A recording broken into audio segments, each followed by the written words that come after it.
Wondering what essential oils are good for the crown chakra? Well, that's exactly what we're going to discuss in this video. Welcome to the 6th Sense series of Fellowship in the Essential Oils. I'm Adam Barralet, joined by Liz Ashley. How are you today, Liz? I'm okay, but I feel like I've failed today. No purple, only purple on my earrings today. But I'm ready to talk about some really deep oils that I've used for strong spiritual practice over the years. So I think this can be interesting for people. Of course, we normally pick 3 each, and you've gone for some real kind of unusual ones that are probably not in everyone's collection. So I'm really interested to work out why you've decided they're really great for the crown chakra. But before we do that, let's kind of do our groundwork like we do. The crown chakra is the 7th of the chakras that we've explored in our past videos. It's found at the crown of the head, hence it's named the crown chakra. And as we journey through the chakras, you'll actually notice that we start quite physical with the base or the root chakra. It's very much about how we feel connected, safe, and secure in this physical realm. And as we've moved up, it's kind of got more to our spiritual connection. And when we balance our crown chakra, we want to have that nice spiritual connection, remembering that we are a physical being. So when it's overactive, sometimes we can be a little bit off with the fairies, and we've all met those types of people that are just need to let you know that Archangel Raphael said you need to drink more water. I need to sit down. I'm having a download. They're off with the fairies. And then we have people which have an underactive crown chakra and they are not connected to their spirituality at all. They believe there is what there is and there can't be much more than that outside. So what we're looking to do is lean into the plant world and help to balance those different energy centers, and especially the crown chakra, which of course resonates with the color violet. Anything you'd add to that, Liz? I would say slightly different to you. I would say to understand the crown chakra, it's worth adopting the philosophy that we are spiritual beings having a physical manifestation, and that the crown chakra is always open to a certain extent, but a lot of problems with things like headaches, migraines, things like that can often be because it's really shut down hard. And spiritual practice is all about aligning the different chakras so that they work effectively. But the deeper you go into spiritual practice, the more switched on the crown chakra is, and that can be, as you quite rightly say, quite really good or also really bad, because it can be very hard to get grounded when that happens. And not that this is one of our oils, but I find patchouli to be a really good balancer of if you are a bit too overactive. Patchouli is really great for like those lower chakras to bring you back into the present as well. But let's start off on the oils that we have chosen. I'm going to start off with a basic one. I know you spoke about it in a previous video, but lavender. I love lavender for the crown chakra. And the reason I love lavender is we all know lavender for being very relaxing, very calming, great for the nervous system, helps with sleep. And remember that our crown chakra is not just connecting us to angels and gods and so on. It's connecting us to the rhythms of the planet and the universe. And part of that's our circadian cycle. So getting your sleep in order, I find, is a really great practical way of working with your crown chakra. But what I love is, I find lavender is really great for helping to open up or expand an unbalanced crown chakra. It's very stimulating for that chakra. Now, why would an oil that's so relaxing be stimulating? Because how we stimulate the crown chakra is not by doing more, it's by doing less. And so lavender allows us, it's almost when we get into essential oils, one of the first ones we buy is lavender. It's like when we buy our first crystal, it's often amethyst. They work really well together. They kind of say to us, there's more than this rat race and trying to run around and keep up with everyone else. I just want to stop. I want to slow down.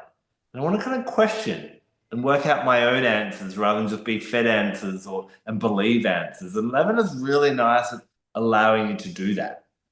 I love actually the kind of conflict that me and Vanessa Jean have in our book, Gifts of Essential Oils. We talk about, she refers to lavender as the duvet of the aromatherapy kingdom. all very snuggly and cuddly. And I call it the red wine because I think as we work with lavender, actually allows us to relax and be more open and honest.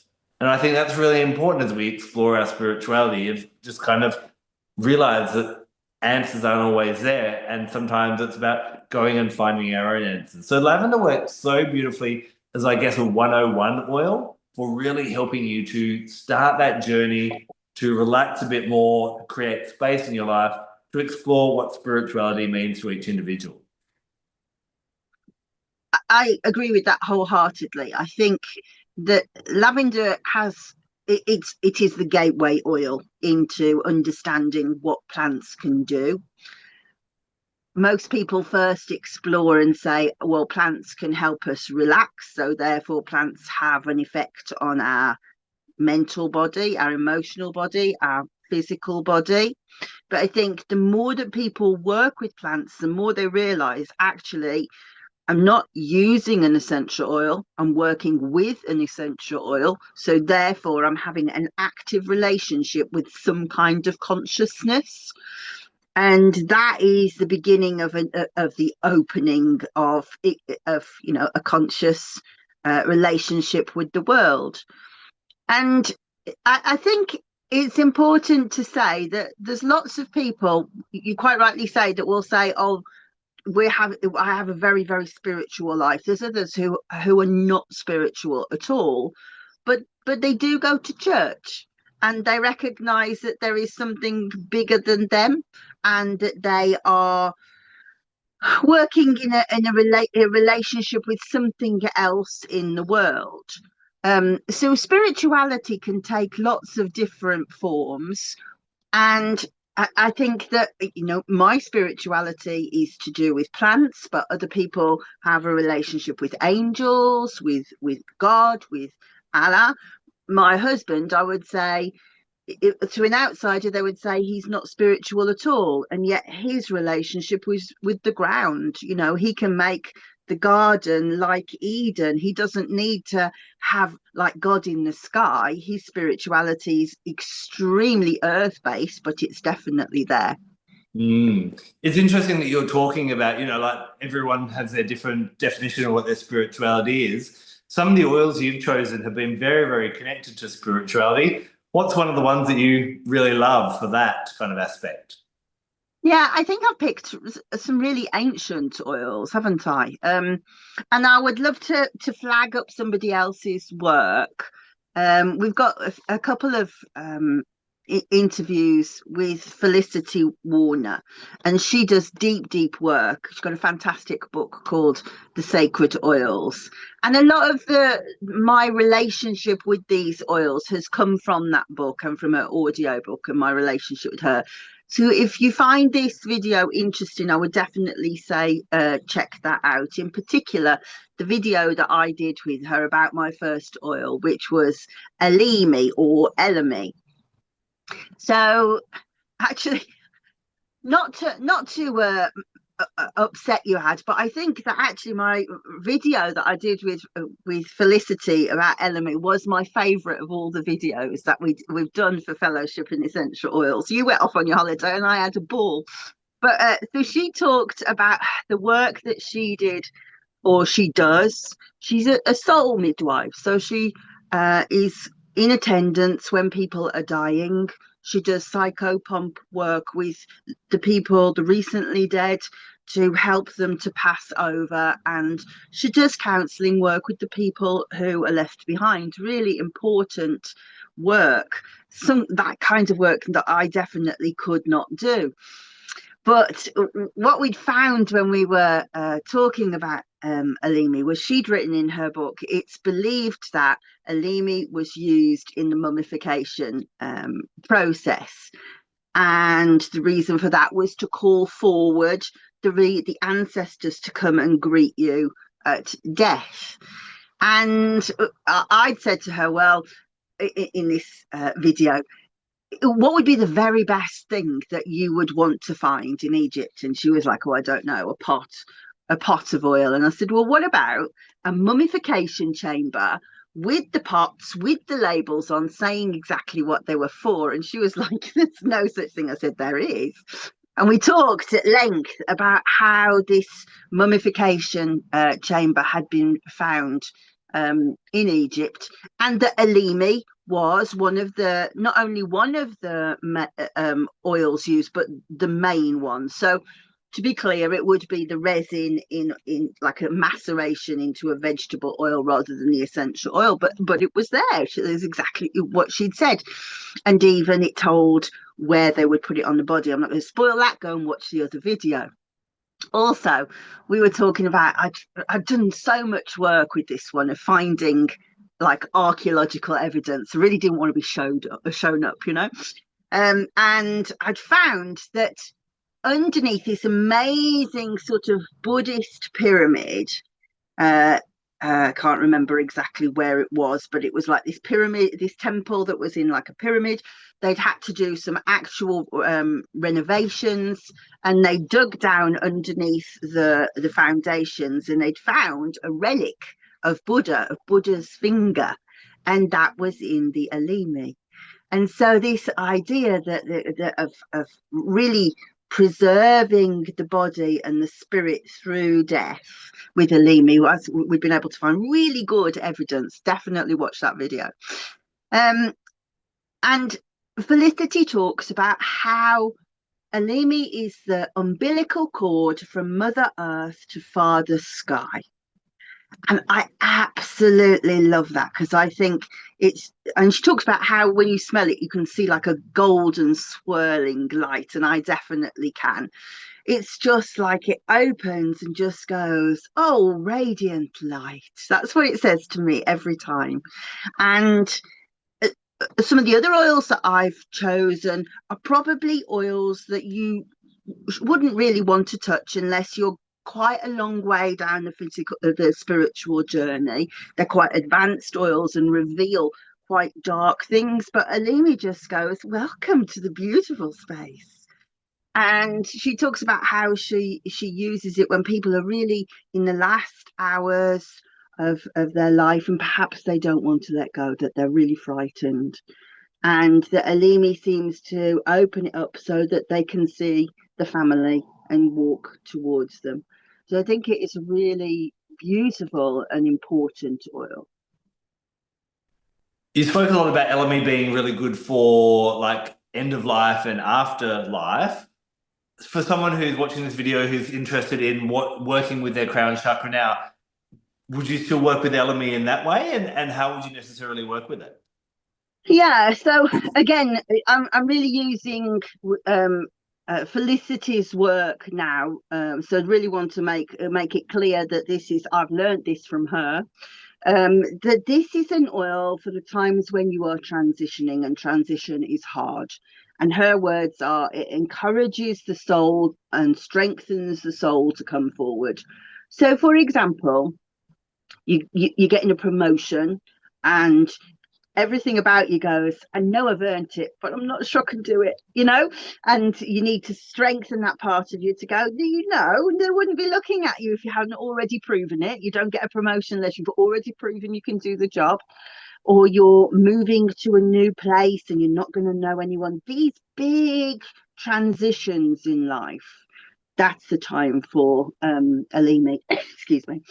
And I do think I've deliberately picked ones that are for extreme moments. For me, crown chakra work is sacred work. So none of the oils that I've chosen will be sort of prosaic oils, if you like. They're sacred rather than prosaic.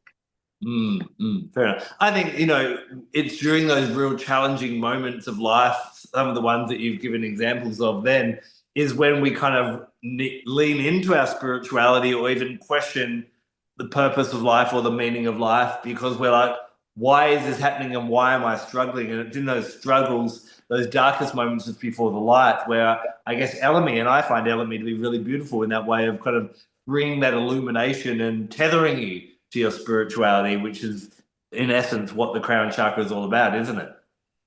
Yeah, for sure. It's understanding that we are part of something much, much bigger. And at any given time, we're part of that something being much bigger. I watched. I can't remember the guy. In fact, even if I could remember his name, I don't think I would be able to pronounce it.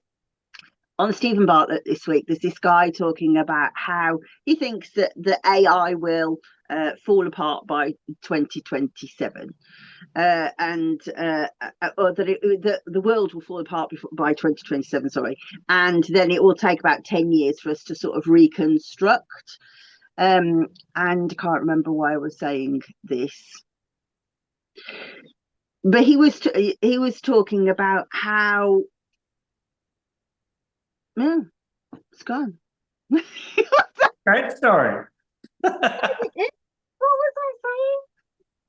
We were just talking about the role of AI. Yeah, well, he was talking about consciousness. Oh, that's what it was. He was talking about the fact that that we were part of a much bigger consciousness at any given time, and that he believed, and he was like so serious when he said this, that we are living a simulation. That was his belief system, that we are taking part in a simulation. Now there's lots of physics that backs that up. Don't know myself, but certainly it makes no sense to me that we are the only sentient beings in the whole of not only our universe but everything that exists outside of there. There's got to be more. And obviously, from my point of view, I'm a shamanist. I believe that all beings are sentient, and that even rocks, for example, are beings, and thinking different things. So any kind of thinking like that there's something happening outside that's bigger than me, is executed through the crown chakra, regardless of whether you've switched it on big time or not. Sorry to interrupt for just a moment. I hope you're enjoying this episode of Sixth Sense. Now, you're probably getting rather excited about essential oils, and you might be tempted to go out and just grab some. But did you know the essential oil world is not regulated, and a lot of what it says on the label is not governed by anyone? A fun fact, which is not so fun, is that 75% of all oils that are sold as pure, natural, or organic lavender are not even from a plant. So how do you know what's real? Well, I went looking for that question a long time ago, and I found doTERRA to be a really reliable source of high quality essential oils.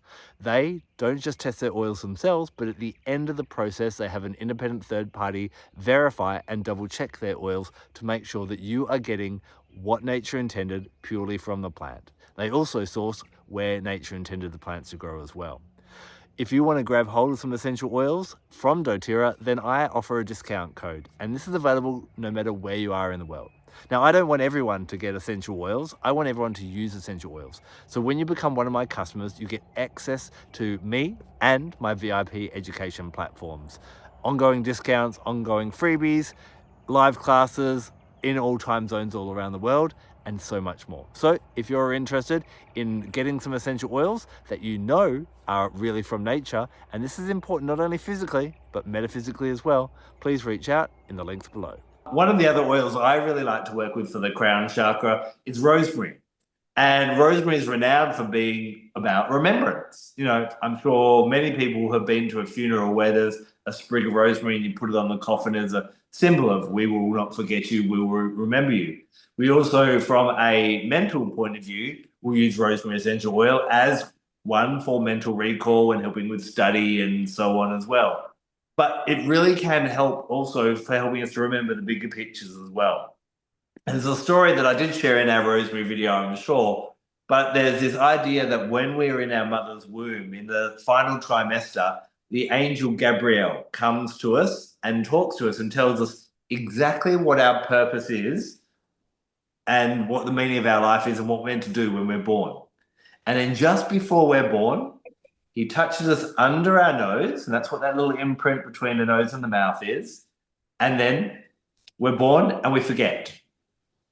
And we spend our whole lives trying to remember, what am I meant to be doing? And we go, we go to lessons, and we go to tarot readers, and we keep on searching for this big, what am I meant to be doing? What is the meaning of life? What is the purpose of all these things that are happening to me?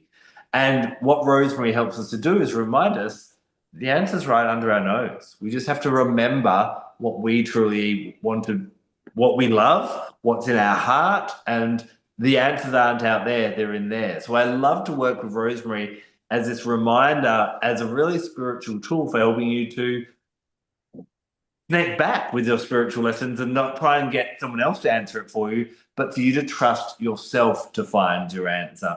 Combining it with an oil like clary sage really helps this introspection. I love to pair them as a bit of a 1-2 crown chakra punch as well. I'll squeeze extra oils in where I can on our last episode of the chakras today, Liz. So I love it for that.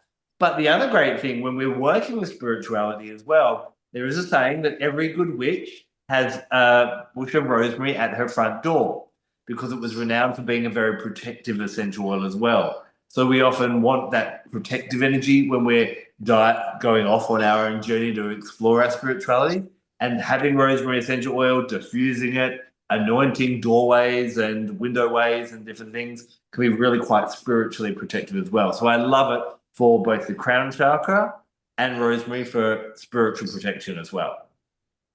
I feel like I'm forced to be nice about rosemary, and as you know, it's beyond me. But I think, yeah, I agree with everything that you say about remembrance. I love that story about the septum. This is your septum. And I've never heard you say that. No, you've never said that in another video. So that's beautiful. And to me, though, I feel like that's a meditation to be done, to just rub that and think of Gabriel and think, right, now tell me again. Tell me again what you said. But that's lovely. And yeah, it's just all about memory, isn't it? Yeah. Yeah. I think and the answer is right under our nose. We go looking around the world when the answer is right within under our nose. I love it. Yeah. Oh, I can grasp that catchline. Isn't that lovely? And a lot of the things that you're talking about with rosemary, I would say about my next oil, which is Angelica. I did loads of work on Angelica last year, and I've recorded loads of videos and never really put them together, but it is a course waiting to happen because there's so much to know about Angelica. In particular, we should say that actually there's sort of 3 Angelicas we could be talking about at the moment. There's Angelica, Archangelica, which is what I'm talking about, of which there are 2. There's there's Angelica seed and Angelica root. I am referring to Angelica root essential oil. That's what I love. But also doTERRA's Angelica is Angelica sinensis, right? Yeah, known as Don Quai in China, which is commonly used in traditional Chinese medicine for menstrual problems and basically a bit of a tonic for the blood, for heart, liver, and balancing menstrual. So very different physically from Angelica, Archangelica, how we'd use it for the physical body. But I'm interested to hear what you have to say, especially about Archangelica and its spiritual aspects. Yeah, so Angelica sinensis, as you say, that is very rooted sort of menstrual. So we're looking more sacral chakra. So not really relevant here, but Angelica, Archangelica, just beautiful. Angel of the archangels is like a threshold oil. It's a really powerful protector. And it's the sacred plant, I don't think essential oil plant, of the Sami people, who are sort of Lapland and all up Greenland and places like that. And it grows. Have you ever seen an Angelica plant? Does it grow in Australia? No, but I've seen photos. I haven't seen it in real life though. So it grows absolutely enormous. And thinking about it, there would have been one out in the garden when you were here, and I never thought to point it out. It would have been out of your view line, but it grows around about 8 foot tall, and it has these a thick hollow stem and this huge bright chartreuse flowers on it. And a reason why I know it was here while you were here is because you were here just before Dexter's birthday, which is May the 9th, and its official day is May the 8th, which is, well, there's an argument of birds going on ahead because the May the 8th is St. Michael's Day. So he actually has 2 days. He has May the 8th and September 29th. I don't know why. They commemorate a day when he turned up with his great big sword in Italy and helped fighting against the Neapolitans. I don't know any more than that. But anyway, May the 8th, you can guarantee that the Angelica will be completely out in bloom. Now, the Sami people always go looking for these Angelica plants, and they find the one that is 1 year old. So Angelica plants are biennials, so they don't really flower until the 2nd year.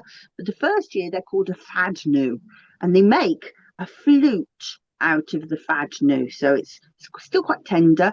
And they cut the top off and they put holes in and they play this flute, the fadnu, and when they play it, that opens the space up to speak to the elementals and for the shamans to be able to take its people into the other world. So if you imagine that on one hand we've got this beautiful Sami medicine, but then we're talking about Archangel Michael. He is the warrior. He leads the army of angels. It's his sword that cuts the threads of past lives, of things to loves, etc. And it's so protective. It is like calling in your angels. And so if you're doing sort of really strong spiritual work and you're going out, maybe you're doing sort of astral projection, for example, or psychopomp work, or there's lots of different lineages of bee medicine. I always say I use Angelica when I'm working with the sisterhood of the spinners, because they're chaotic and they cause all sorts of madness around you. And it kind of puts this protective shield around you, as if Archangel Michael's got his shield of angels with him. Amazing. Do you find, so for people that are especially interested in the angelic realms, this would be a really, really strong oil for that? Yeah, for sure. And particularly, yeah, because of course it calls in that, he is the head of all the angels. He's not only the head of the angels, but head of the archangels. You don't get any higher. But particularly from a protection point of view, when you're asking the guardian angels to protect, then that's Angelica. Would you find that the seed oil is very different to the root oil from the same plant? So yeah, they're so different. So importantly, I should have said that the Angelica root is phototoxic. Sorry. So you will have to be careful with it in the daylight. You don't want to have direct sun on it for about 12 hours.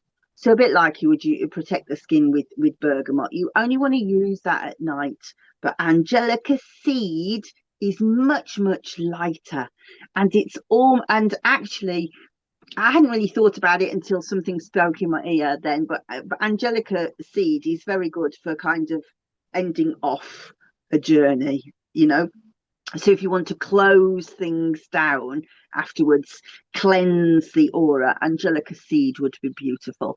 And I do quite often use it in a little spray, so just have like 1 or 2 drops of Angelica seed oil. I'm naughty, I put it in vodka because you need a dispersant. You should have a super duper dispersant, but vodka does. And then fill it up with distilled water, and then you can just spritz it and you can clean your aura off. So it would be very good for closing the aura down afterwards. So you could almost use Angelica root to start off whatever spiritual practice you're doing, and the Angelica seed to close it down. For sure. Well done. You squeezed 2 essential oils in. We're squeezing as many as we can in for our final chakra exploration. I want to take us. We've been talking about some really interesting kind of like when people start talking about spirituality and the crown chakra, it starts to get a little bit serious. Do you know what I mean? Ooh, we're talking about spirituality. And the final oil that I find is really great for the crown chakra is Litsea, which is also known in China as Mei Chang. Now, when we speak about spirituality, we often hear the term love and light, love and light.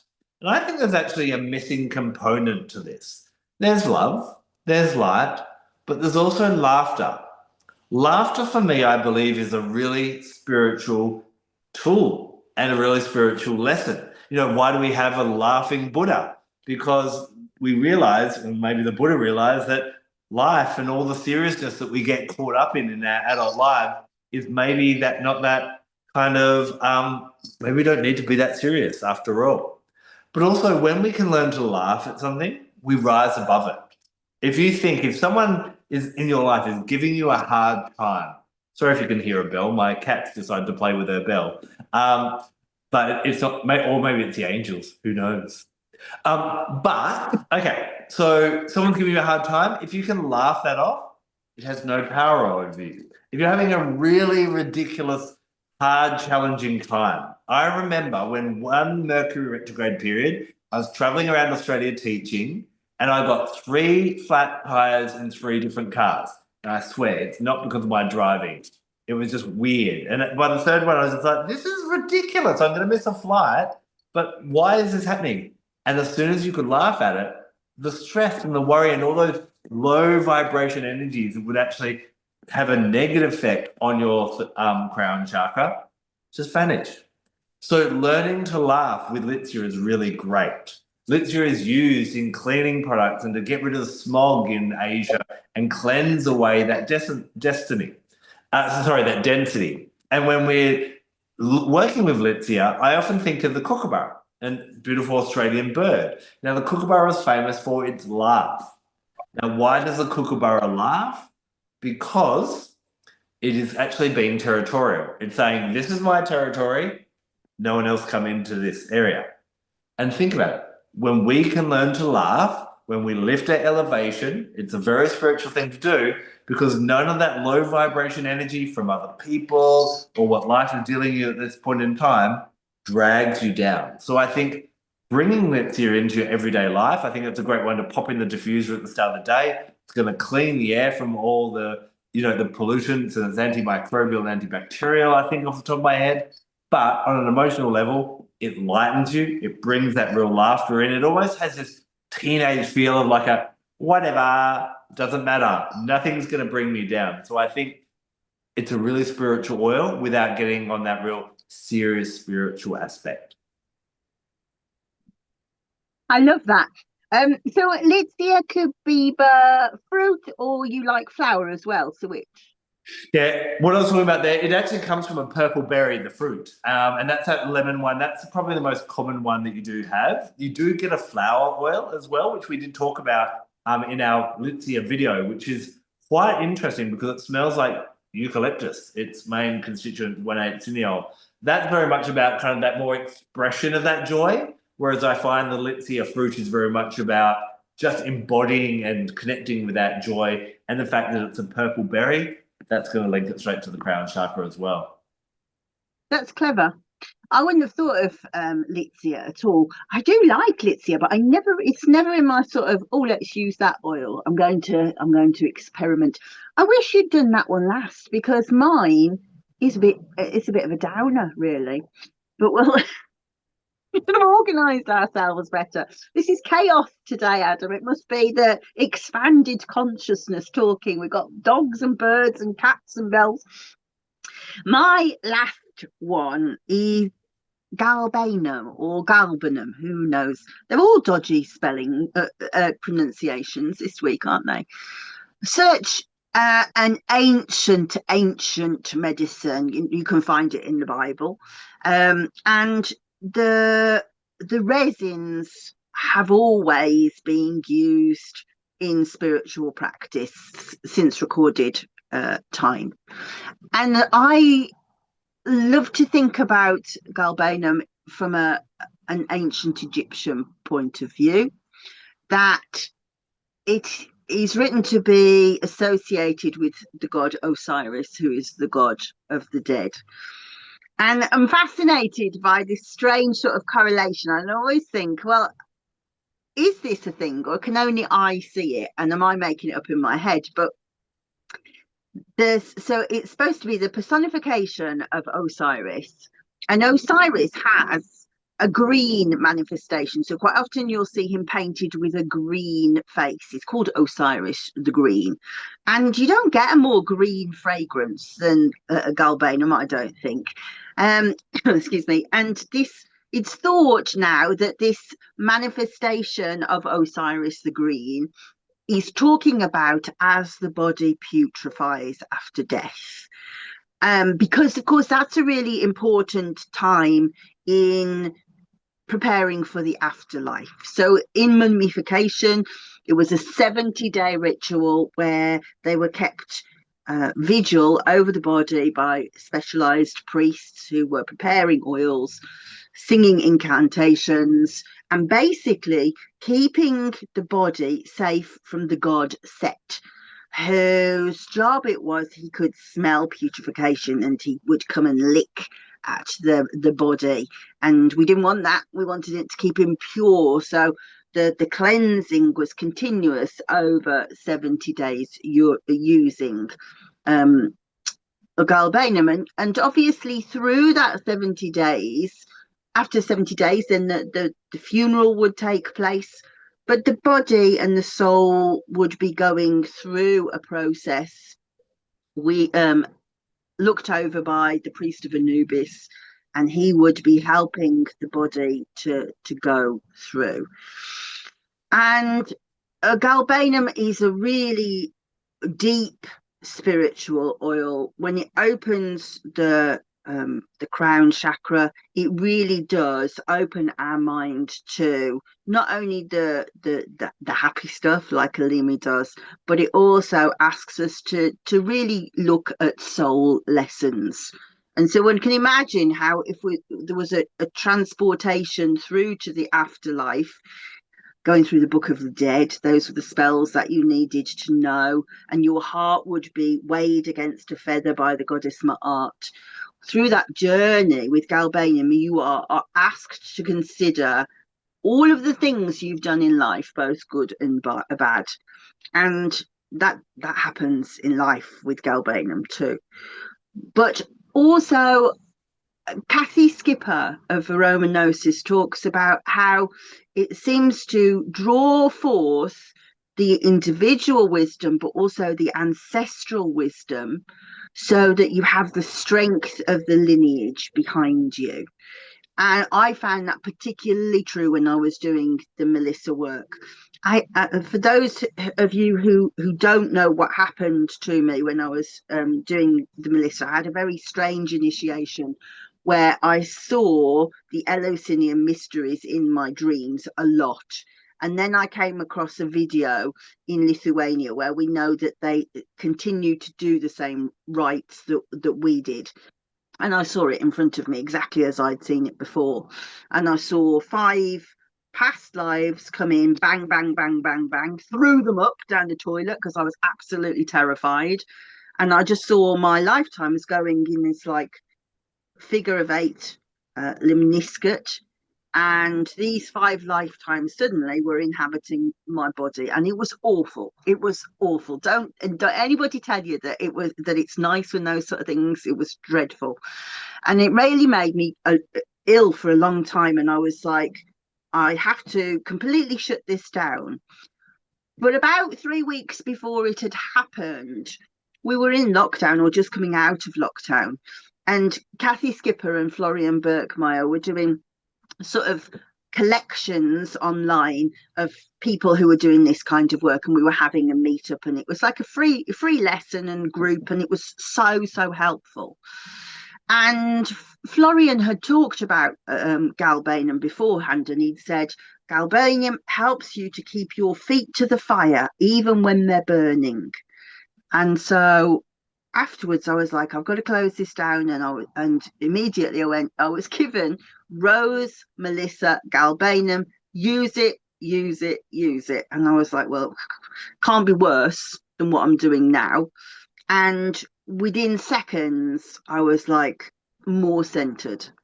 And I was able to keep receiving these downloads without being quite so terrified. My brain was completely shot to pieces, completely discombobulated for months.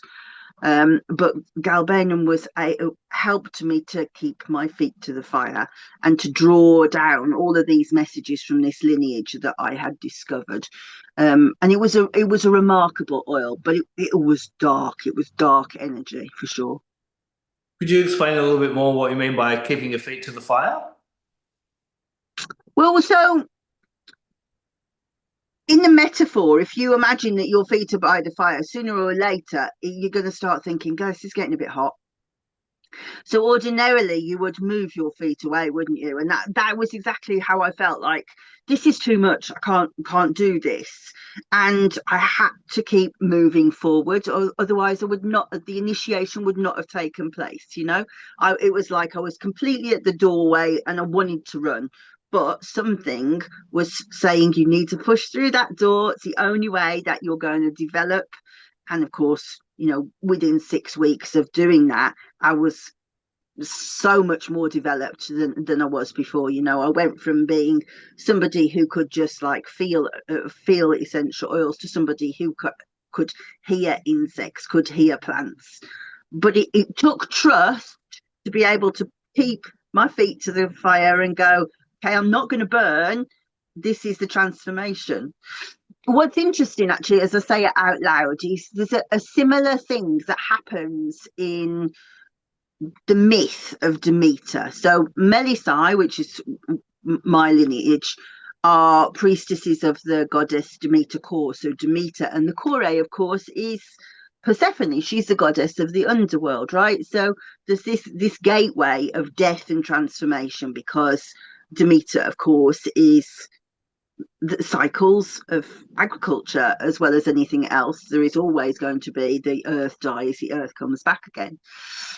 But in her myth that they learn, and they saw like the holy story, that then their version of the nativity, there's a part where Demeter is given the care of a child, of a lady who's taken it in Matinera, and she's given the care of the child, and she decides she wants to transform this child into a god, because she's lost her child. Persephone has been lost down into the underworld. So she puts the child in the ashes of the fire. That's exactly what happens. Now Matinera discovers her and she's like, no, you can't do that. And Demeter's been hiding as an old woman till this point, and she reveals herself in all her goddess glory, and she says, "You fool, this would have made her immortal." So this idea of having to be able to stay in the fire, to be able to be transformed like the phoenix through the ashes, you can't run away from it. You have to stay in the heat to be able to be transformed.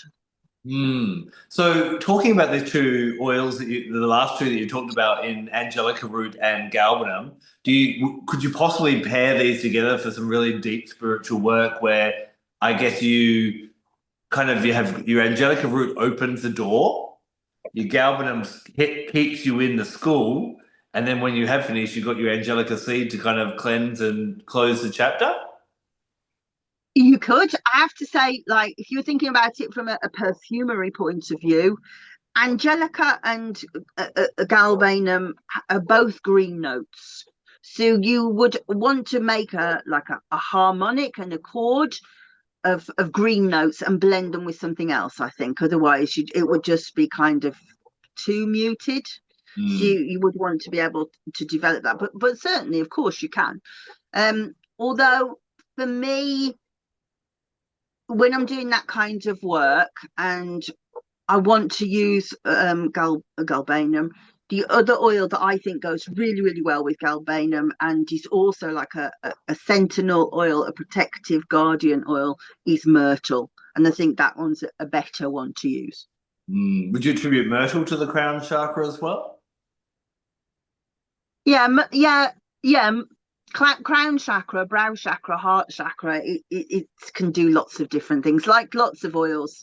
have got, I always say essential oil doesn't have side effects, it has many main effects, and you'll see that. If it'll go, right, okay, I'm good at circulation, which is heart chakra, I'm good at headaches, which would be brow chakra. So it goes in lots of different ways, but it is a really strong sort of guardian protector, Myrtle, so it will do it in lots of different ways. So I think a really strong message that we brought home today is that, yes, there may be a whole range of different essential oils for a particular chakra, like the crown chakra, as we've been discussing, but they're not all the same. And maybe lavender is a really nice one for starting that work, whereas if you feel like you're ready to go to the next level, then maybe a galbanum or an Angelica root could be really good. Or if you've lost your way, maybe rosemary is really important, or Litsea could be great as well. Now, remember that we've done extensive videos on all the chakras and these videos as well. So next, just jump in and check out one of those videos to go even deeper on how you can work with those essential oils in practical ways, emotional ways, and spiritual ways as well. That ends our discussion on the crown chakra, but you can keep on learning with our other videos. We'll see you in the next one. Until then, take care and blessed be. See you in Elemi. Watch it. I'm Elizabeth Ashley, UK Director for the National Association of Holistic Aromatherapy and founder of the Aromatic Mystery School, where essential oils meet the deeper, more mystical side of healing. Here you'll explore the spiritual, emotional and energetic dimensions of plants and learn how to weave them into your own rituals and well-being practices. If you're ready to work in a way that nourishes both your soul and your senses, join us at the Aromatic Mystery School. The link's right below.